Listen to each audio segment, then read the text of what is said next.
Over 2 years ago, I made a top 10 about fairy tale dark origins for fun, because it was something that interested me. After that, it took off, pushing me to create more top 10s that I found interesting, and hopefully others did too. It now sits at over 3.5 million views, and is by far my most viewed video across all my channels. And I'm going back to those roots. Here are 10 more fairy tale dark origins.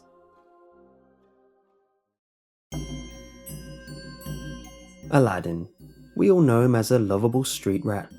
However, in the original version of the tale, Aladdin is far from lovable. Rather, he is an impetuous, lazy, and stupid boy who refuses to make anything of himself, to the point that, at the beginning of the story, his father literally dies of disappointment. Then, when Aladdin finds his genies and achieves some measure of success, he believes himself worthy of the Sultan's daughter. Unfortunately, the princess is already betrothed to another. But this is no worry for Aladdin. No, he chooses to kidnap the princess on the night of her wedding, forces her to spend the night with him, and sends her fiancé off to be tortured by Aladdin's jinn, thereby preventing the princess from consummating her marriage. He does this long enough that her fiancé believes the marriage is cursed and abandons her, at which point Aladdin steals her for himself. Aladdin eventually marries the princess and outbuilds the Sultan's palace to prove his right to rule the throne, until the evil sorcerer decides to have his revenge on Aladdin, steals the genie's lamp, and teleports Aladdin's palace, princess and all, into the desert. Aladdin despairs and nearly commits suicide by jumping into a river, before remembering he has a tiny djinn in a ring on his finger. Using the djinn, he finds his palace, reaches the princess, and forces her to first seduce the sorcerer and then to murder him. Our hero, everybody.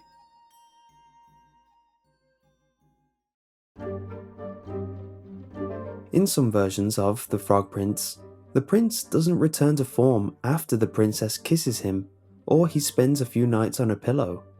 No, instead the princess has to cause him physical harm. In one, she throws him as hard as she possibly can against the wall.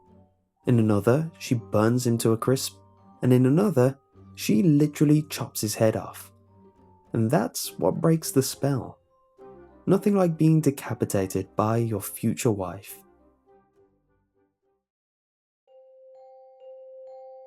The story of Rumpelstiltskin is fairly well known. A man brags about his daughter's ability to weave, claiming she's so good that she can turn straw to gold. A king hears about this and forces her to prove her abilities under penalty of death, and an imp comes to save her. On the third night, he asks her something in return, and she has nothing to offer him. "Worry not, my dear," he says, "just give me your firstborn child." The girl agrees, the room is turned to gold, and the king marries her. Of course, not long after getting married, she has a son, and the imp comes to take the child. She begs for a second chance and tells her that he will only give the child back if she discovers his name. Lo and behold, the girl does discover his name, and when he comes back to collect the child, she tells him that it's Rumpelstiltskin. Infuriated, the little imp stamps his foot so hard he lodges it into the ground, and in his fury, commits suicide by grabbing his left leg and ripping himself in half. Yeah.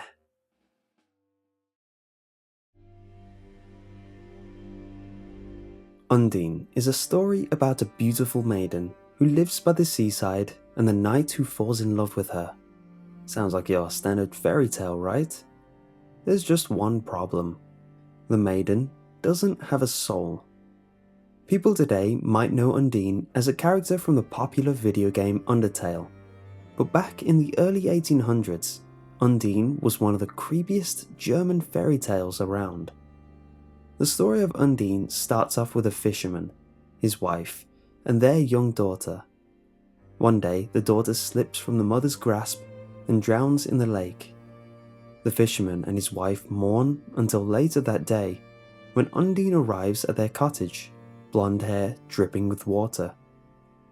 The fisherman decides to raise her as his own and takes the silent, well-behaved child to be baptized, only for her to start screaming as soon as the ceremony is over. The ceremony causes Undine to grow willful and wild, but despite this, the family grows together happily.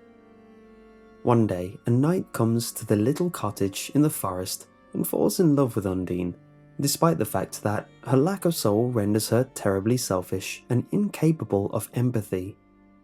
Upon a priest's visit to the cottage, Undine marries the knight. He promises to love her forever, and on her wedding day, Undine is granted a soul by God. Undine and her knight return to the city, only to discover there was another lady close to her knight before this journey, a woman named Bertalda. Despite Bertalda's love for the knight, she and Undine become good friends, at first. But soon Bertalda learns the truth about Undine, that she is a water spirit, given a soul by love, and grows cold to her. And as Bertalda grows cold to her, she convinces the knight to grow suspicious of his wife as well. Undine despairs as over time she watches the love leave her knight's eyes and her knight leave her side for Bertalda's. Finally, the day comes that Bertalda, Undine, and her knight are all travelling by the waterside. Bertalda's necklace, given to her by the knight, is stolen by a mischievous water spirit. She and the knight are incensed and blame Undine, who dips her hand into the water and pulls out a different necklace, one much fairer than before. But her husband sees this necklace as yet more proof of her strangeness, and finally shouts, "You are a witch, go and trouble us no more." Undine bursts into tears as she disappears beneath the surface of the river, never again to return to land.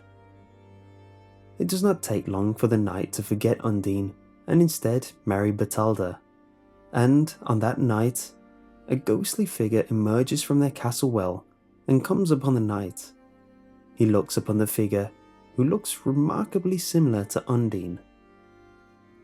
"I have come for you, and you must die," she says to him. And so he does, for he had broken his promise to her, and he had to pay the price.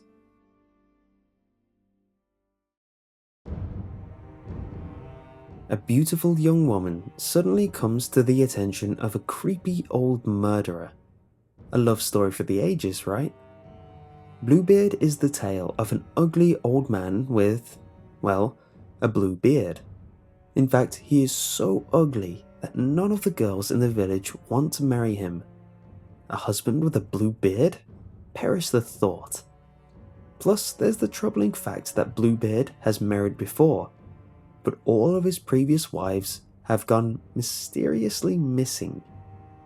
Determined to get his bride, Bluebeard throws her family and friends a lavish party. See, despite being ugly, Bluebeard is incredibly rich. That wealth was all Our Lady needed to rethink the matter. After all, his beard wasn't that blue. In a short time, they were married. Then, one day, Bluebeard must go out of town on a business trip. He gives his wife the keys to all the doors in the house, but orders her never to go to the cellar, promising the most terrible of punishments would await her if she did. Then he left. Of course, she couldn't resist the siren song of what lay beyond the cellar door, so leaving her self-preservation behind, she crept down the cellar and opened the door to a pitch-black room. At first, she couldn't see anything, but then, slowly, her eyes adjusted. There, in the cellar full of congealed blood, lay the rotting and massacred bodies of Bluebeard's previous wives. She was so shocked she dropped the key, which became covered in blood, but the key was enchanted and she couldn't rub the blood off.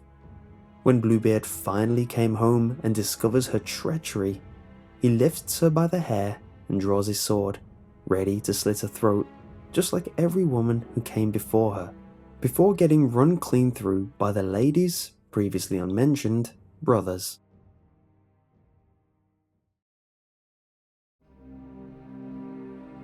In this lesser-known Brothers Grimm tale, The Three Army Surgeons love to boast about how they're the best surgeons in the world everywhere they go. One night, an innkeeper dares them to prove it. They bet him that they can cut off parts of their own body and reattach them the next morning, and the innkeeper agrees. The first surgeon cuts off his hands, the second surgeon scrapes out his eyes, and the third surgeon tears out his own heart. Having done this, all three rub a secret magic salve on their bodies that will enable their organs to be reattached with no trouble the next morning. The heart, eyes, and hands are given to the servant girl for safekeeping. Unfortunately, the servant girl has a lover. While she was meant to keep watch over the organs, her lover visited and distracted her.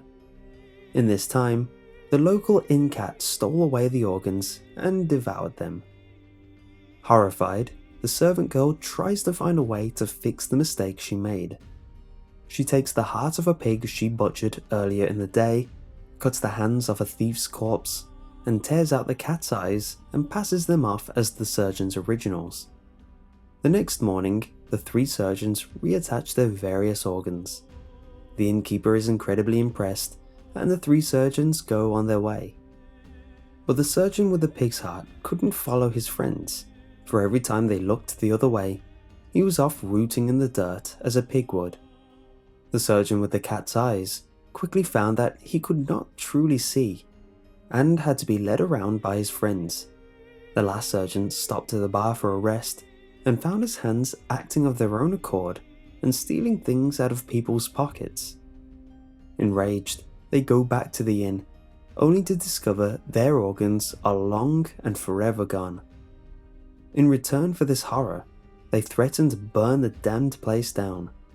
But no matter what, they can't do anything to return to the way they were originally, and are forced to be at the mercy of their new organs for the rest of their lives.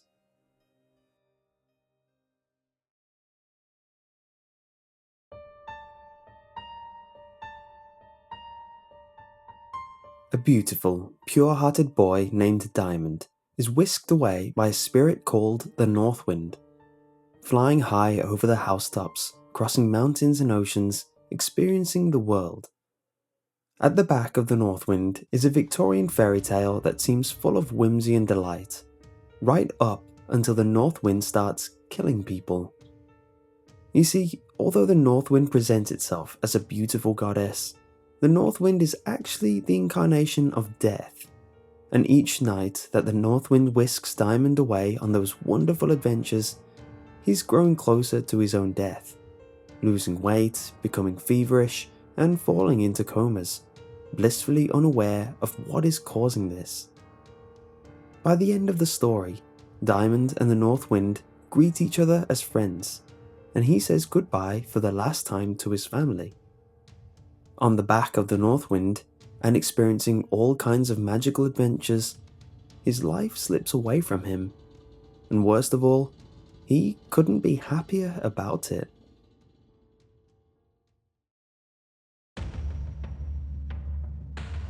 Once upon a time, a princess is betrothed to a prince from far away. In the tale of the Goose Girl, the princess and her chambermaid set off to make the journey to a prince's castle. The mother gives her a talking horse and a protective spell, 3 droplets of blood on a handkerchief, before she leaves. During the journey, the chambermaid refuses to serve the princess, a circumstance that causes the drops of her mother's blood to cry out in sorrow with the princess. But one day, she accidentally drops the napkin, and with her only protection gone, the princess is made vulnerable. The chambermaid threatens to kill her and forces the princess to exchange clothes with her. Upon reaching the palace, The chambermaid is mistaken for the princess, and the princess is given a job as a Goose Girl. With her newfound power, the chambermaid has the talking horse's head chopped off, for fear the horse will give her away.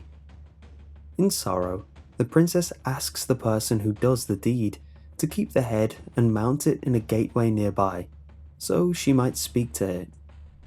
So, her beloved horse's decapitated head weeps to her every day she passes by. The goose boy, whom she works with, eventually gets weirded out by this and tells the king he no longer wishes to work with her. Hearing the tale, the king goes to listen to the horse's head himself, and then chases the girl down and demands an explanation. She is too honourable to tell him, so he directs her to an iron stove and asks her to pour her heart out onto it, which she does, crying to a stove. Upon hearing the tale, the king returns her to his son as a princess. But that's not where this story ends. He further tricks the chambermaid by asking her if a servant had tricked his masters by doing something similar, what should the punishment be? The chambermaid cheerfully replies, she should be stripped stark naked and put in a barrel studded with sharp nails and dragged through the streets by 2 horses until she is dead. And so she was.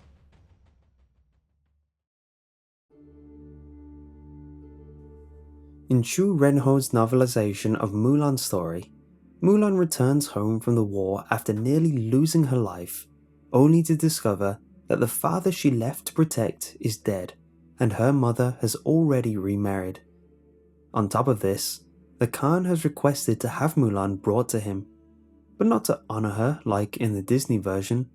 No, he wants her for his concubine. With her future stolen from her by a foreign ruler, and everything she fought to protect somehow destroyed, Mulan commits suicide. Her final words are, I am a girl. I have been through war and done enough. I now want to be with my father.